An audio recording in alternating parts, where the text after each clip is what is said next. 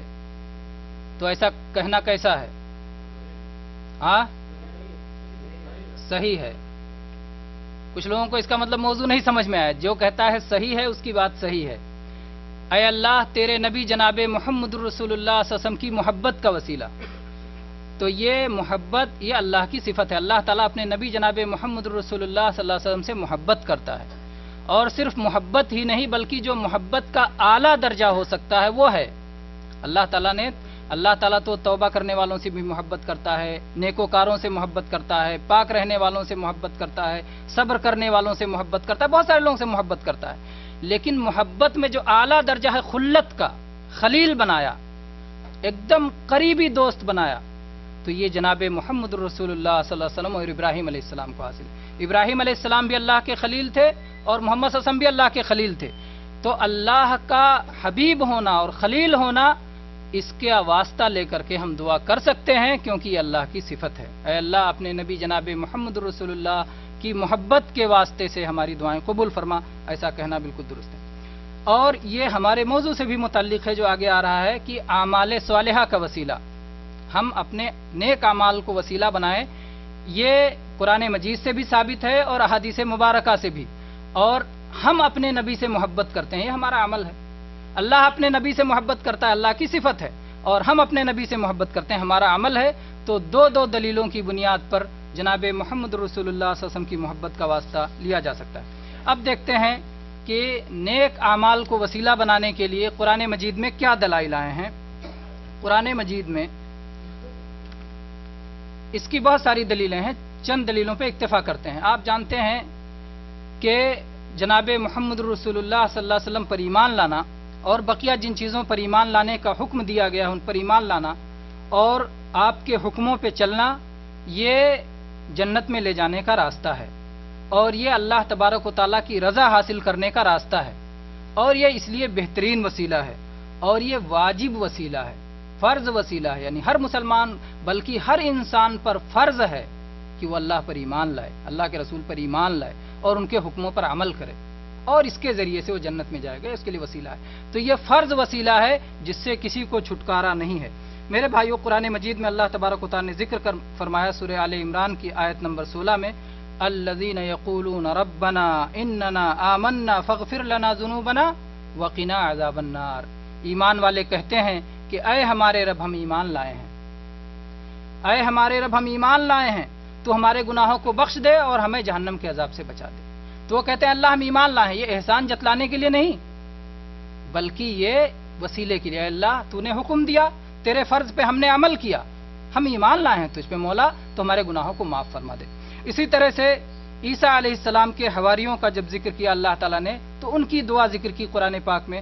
اللہ تعالیٰ نے فرمایا سورہ آل عمران ہی کی آیت نمبر 53 ہے, ربنا آمنا بما انزلت واتبعنا الرسول فاکتبنا مع الشاہدین. اے اللہ تو نے جو کچھ اتارا ہے ہم اس پہ ایمان لائے ہیں اور ہم نے تیرے رسول کی پیروی کی ہے. تو دیکھیے دو چیزیں ذکر کی, ایمان اور اطاعت. رسول کی پیروی عمل صالح کے ذریعے سے ان کے حکموں پہ عمل کرنے. تو ایمان اور عمل دونوں کو ذکر کیا, وسیلہ بنایا اور کہا کہ اے اللہ تو ہمیں گواہوں میں سے لکھ لے, گواہوں میں سے لکھ لے. تو یہ قرآن مجید میں